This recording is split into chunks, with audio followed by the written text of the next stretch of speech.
Hoy por fin se viene la reseña del final de la obra de mechas involuntaria más famosa, Shingeki no Kyojin, y resolveremos la gran pregunta: ¿es el mejor anime de la historia? Así que no te pierdas ni un segundo del video. La tercera temporada terminó con un vuelco total en el panorama. La guerra ya no es por la supervivencia de la humanidad y ni siquiera se reduce al interior de los muros. Nuestro estimado Eren y sus amigos se dan cuenta que el mundo no es solamente la diminuta porción de tierra que ellos ocupan, sino también que es inimaginablemente extenso, y asimismo lo es el conflicto que ellos no podrán evitar. Esta cuarta temporada tiene muchos cambios, por lo que antes de iniciar con la reseña debo abarcar una nueva sinopsis con un nuevo marco histórico. Resulta que los aterradores titanes que invadieron y causaron terror en los muros durante años no eran más que seres humanos usados como armas por una nación cuya pretensión es aniquilar a los habitantes del interior de la muralla por ser considerados de sangre maldita, puesto que son descendientes de la reina Ymir.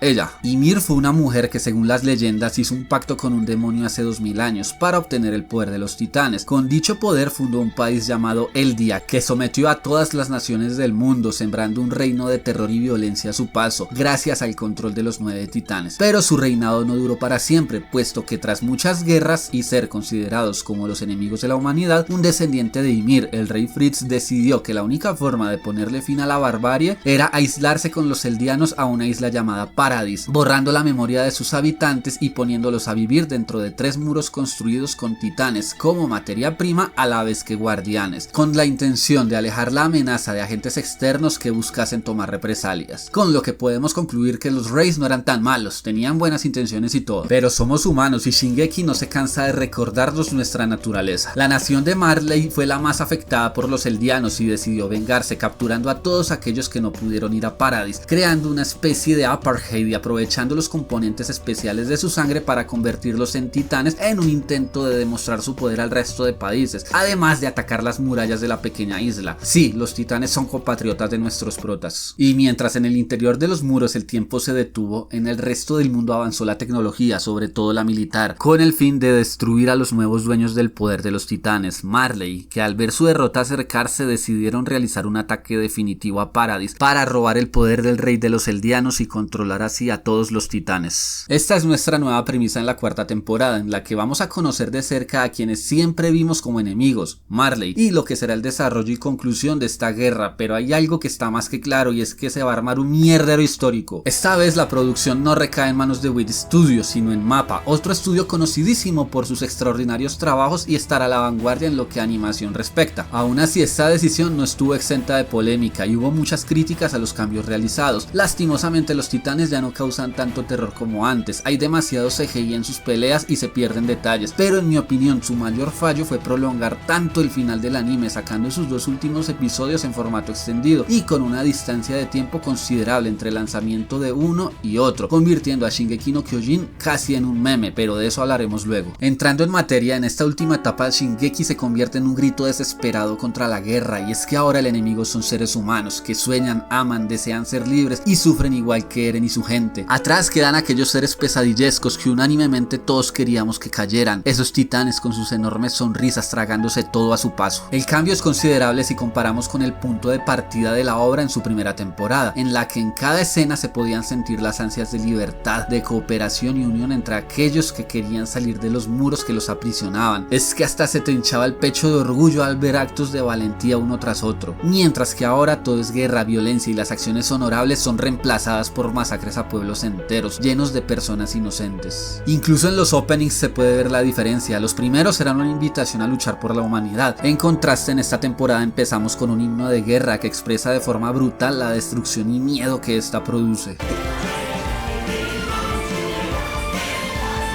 Es notable cómo Shingeki pasó de ser una obra que reproducía comportamientos humanos durante una hipotética situación extrema de extinción y supervivencia a un ensayo bélico tremendamente realista que no es más que el reflejo de la historia de la humanidad. Las estrategias que usa Marley para adoctrinar no solo a sus ciudadanos, sino también y especialmente a los prisioneros eldianos están muy bien representadas, fundamentadas en el odio y el temor, vendiéndoles un relato en el que los habitantes de Paradis no son más que demonios que deben ser destruidos para borrar el oscuro pasado que cargan por el simple hecho de ser eldianos y así recibir el gran premio que es volverse ciudadanos de Marley. Solo hay que ver el golpe contra la realidad que se dieron Reiner, Bertolt y Annie, quienes al llegar a la isla esperaban luchar contra monstruos sin saber que los monstruos eran ellos. Si lo piensas, es irónico que unos niños hayan sido esos seres del inframundo que hicieron temblar la industria del anime por allá en 2013, cuando junto con la destrucción del Muro María, gente ajena a este mundillo se vio atrapada por el encanto de los titanes. Como cada acción tiene su reacción, los eldianos de Paradis poco a poco se fueron convirtiendo en los demonios que describían los mandamases de Marley, hasta el punto de devolverles el horror que ellos vivieron, repitiendo el perpetuo ciclo de violencia sin fin que han vivido. Liderados por Eren, que es el mayor producto del odio acumulado durante siglos, cometieron un genocidio de similares proporciones, que a mi modo de ver fue más por desquite que por otra cosa, introduciendo a Falco y Gaby, que a nuestros ojos son la viva imagen de la tragedia que vivieron en el pasado Eren, Mikasa y Armin. En la tercera temporada, Shingeki patinó muchísimo cuando se metió en temas políticos. No obstante, en esta se resarcen tomándose su tiempo para explicarnos todo el funcionamiento de Marley y asimismo las conspiraciones que ocurren dentro de los muros de Paradis, junto con la incertidumbre de todos aquellos que viven allí, al no saber qué está sucediendo o qué camino tomar. Al igual nosotros como espectadores, que antes teníamos muy claro el concepto de titán malo, humano bueno, ya no sabemos qué bando elegir o quién está en lo correcto. Los buenos y los malos dejan de existir, ahora solo hay personas. Esta vez se encargan de explicar todos y cada uno de los puntos de vista de aquellos involucrados en el conflicto, llegando hasta la mismísima Ymir. Y ¿sabes qué? Sorpresivamente todos son válidos, todos han sido víctimas de la guerra, viven con unos traumas irreconciliables, sumidos en un odio justificado, pero ahondemos en quienes tomaron las decisiones más radicales. Zeke, más conocido como el asqueroso titán bestia, es el medio hermano de Eren, el hijo que tuvo su padre Trisha con una miembro de la familia real antes de ir a Paradis. Zeke fue un niño que nació en la época equivocada, a él no le interesaba en lo más mínimo la guerra, él solo quería que sus padres estuvieran orgullosos y recibir su cariño, pero debido a la dureza y obsesión de Trisha encontró una figura paterna en otra parte. Este era Shaver, un científico que tenía el poder del titán bestia, quien fue el causante de la caída del último grupo de resistencia eldiana que habitaba Marley, incitando a Zeke a traicionar a su padre. La cuestión es que Zeke heredó el titán bestia con la firme convicción de acabar con la guerra, encontrando una solución de raíz a la violencia interminable entre Eldia y Marley. Esta era esterilizar a los eldianos usando el poder de la coordenada y por ello intentó secuestrar a Eren, quien ostenta al titán fundador en él. Casualmente Zeke fue el que más se deshumanizó y terminó haciendo cosas horribles en nombre de la paz, qué irónico. Pero ¿qué es el poder de la coordenada? Este es el poder que le permite al titán fundador darle órdenes directamente a Ymir, la creadora de los titanes, y en teoría puede hacer prácticamente lo que sea, es casi como una fuerza divina. En contraparte a Zeke está Eren, que a diferencia suya sí está diseñado para este mundo. Él no es más que un recipiente lleno de odio, cuyo único objetivo es avanzar hacia la libertad como sea. El niño arrogante e impulsivo que conocimos se ha convertido en todo un hombre. Míralo, es un papucho. ¿Y cuál es la diferencia entre ambos hermanos? Zeke, un niño dulce, y Eren, un niño vengativo con ganas de luchar. Pues radica en el poder del titán de ataque de Eren, porque no solamente se dedica a dar golpes, sino su verdadera habilidad es visualizar el futuro e incluso interactuar con los recuerdos de anteriores propietarios de tal poder. Por desgracia, Eren se nos volvió loco, porque al darse cuenta de que el futuro no se puede cambiar y al estar en completo desacuerdo con la visión de Zeke, decidió continuar con su destino, dando la orden a los titanes de los muros de ejecutar el ahora legendario retumbar para destruir a todos los enemigos de Paradis, lo que significaba literalmente destruir el mundo. En este punto ya todo se fue al carajo, no importa si la visión de Zeke o la de Eren son correctas, se conforman nuevos grupos, se traicionan, se vuelven aliados y es difícil saber a quién apoyar hasta que llega esta frase inolvidable. 時間がね、早く行くぞ。どこに？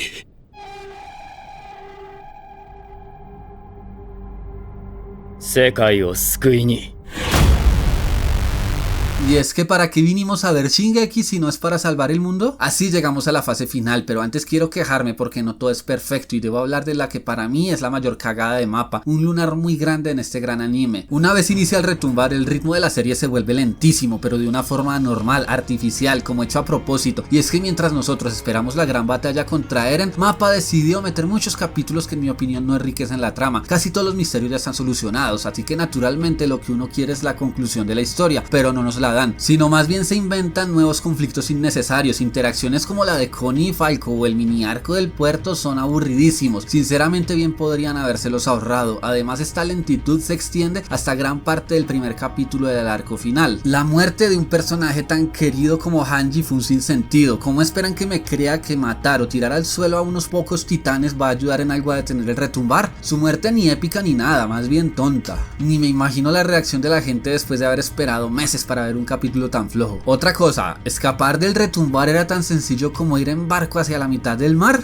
Interesante. Ahora sí, hablemos del desenlace de la serie, porque también hay muchísimo por comentar. El desenlace de Shingeki no Kyojin fue polémico entre los fans, quienes se dividieron en dos grupos. Están los que lo odian y los que lo aman. En lo personal me gustó muchísimo, se sacaron de la manga un final muy épico, además deja muchas conclusiones interesantes. Ya le di muchos palos a Mappa, pero como buen caballero debo quitarme el sombrero. Primero, por lo brutal que se ve el titán fundador de Eren, no hay bicho más intimidante en este anime. Y segundo, la pelea final es espectacular, la animación supera todas las expectativas, es muy fluida, casi en su totalidad en 2D, y cuando hay CGI no molesta, son escenas épicas tras escenas épicas, la música como siempre fuera de este mundo. En todo momento se siente que es la conclusión de algo grande, y es que por supuesto estamos viendo el final de uno de los animes más importantes de la historia. Este final tiene mucho significado y transmite muchos mensajes. Eren, por ejemplo, se convirtió en un esclavo de la libertad. Su sueño de ver el mar y conocer el mundo lo llevó a arrastrar a mucha gente junto a él a una tragedia terrible. Al final mató al 80% de la humanidad. ¿Que había más soluciones? Sí, pero él decidió seguir su destino y dejar todo en manos de sus amigos. Él jamás dejó de ser el chico molesto que siempre fue, solo que se tragó todo su miedo y dudas porque no vio más opción. El futuro ya estaba escrito. Mikasa, que es la heroína del mundo, le dio el golpe final al monstruo que amenazó con destruir todo, pero ¿a qué costo? Ella, al igual que Eren, tenía una misión que desconocía, puesto que Ymir la eligió. Si conectamos los puntos nos daremos cuenta de que Shingeki no Kyojin no solo es un anime de supervivencia y guerra, sino también de un amor fallido. Quizás sin la atrofia emocional de Eren y Mikasa las cosas habrían sido diferentes, pero el amor aquí se representa de una forma muy curiosa, quizá negativa. Ymir, la todopoderosa reina de los Eldianos, no era más que una esclava que se dedicó a cumplir las órdenes y deseos de su rey, no solo en vida, porque después de morir siguió obedeciendo sus mandatos y los de sus descendientes, pero no por voluntad propia, sino porque profesaba un amor profundo por el rey, y este amor perpetuó el poder de los titanes junto con la barbarie en el mundo. Al igual que Eren, Ymir conocía el futuro y eligió a Mikasa como la única que podría cambiarlo. ¿Pero por qué Mikasa? Realmente no lo sé, pero la teoría que se me ocurre es que ambas eran esclavas de sus sentimientos y solo Mikasa podría conseguir lo que Ymir no logró, detener a su ser amado. La serie plasmó este hecho muy bien desde el inicio. Mikasa solo vivía para Eren, pero como mencioné en mi reseña de la primera temporada, él no le demostraba ni una pizca de cariño, y ahora sabemos el por qué, ya que no es más que un pendejo que decidió destruir a la humanidad antes que confesar sus sentimientos. Pero no solo él es culpable, la pleitesía que Mikasa le rendía a nuestro prota era tanta que él mismo llegó a preguntarse si en realidad el ser Ackerman traía consigo alguna condición que le impedía tener voluntad propia, pero no, todo era puro amor, un amor que pudo haber cambiado el destino de Eren, ya que él hubiera abandonado todo si tan solo ella pronunciaba las palabras correctas. Durante toda la serie se repitió una y otra vez la siguiente idea: solo aquel que esté dispuesto a sacrificarlo todo tiene el poder de cambiar el mundo, y la única que no estaba dispuesta a hacerlo era Mikasa, porque Eren era su mundo, y eso explica incluso por qué estaba estancada en esa personalidad tan plana, pero al final decidió hacerlo, acabar con su mundo por el bien de la humanidad, rompiendo las cadenas de esa maldición que parece ser en Shingeki no Kyojin se llama amor.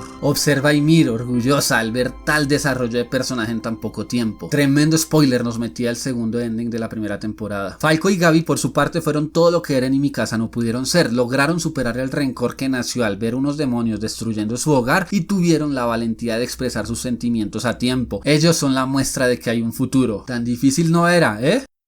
Antes de dar mis conclusiones, quiero dedicarle unas palabras a cada uno de mis personajes favoritos. Armin, de quien no esperaba nada en la primera temporada, evolucionó y no dejó de hacerlo durante toda la serie. Me encantó como personaje, además se quedó con la rubia al final, otro punto a favor. Levi fue el personaje más puro de todos, decía lo que pensaba, no se guardaba nada y era más fiel que un perro guardián, pero su final me pareció muy triste, quedó tuerto en silla de ruedas y con una mano incapacitada. Pienso que merecía una mayor recompensa, pero supongo que si se pudiera mover escoger libremente se haría matar tarde o temprano. Y por último, Reiner, el tipo sufrió como pocos, el cargo de conciencia casi lo destruye y aunque en algún momento desee que se muriera, admito que es un antagonista excepcional. No sé si es el personaje que tuvo el mejor desarrollo de toda la serie, pero va por ahí. Mención especial a Jin, y no porque me haya gustado, sino porque se me olvidó hablar de él en mis reseñas. Según parece, él se queda consolando a Mikasa, aunque ella nunca dejó de amar a Eren y ni siquiera se quitó la bufanda. La vida de mierda que debió vivir el tipo al saber que era solo un plato de segunda mesa, pero bueno, mal no comió. Por último, hay un personaje que prácticamente quedó en el olvido y fue historia.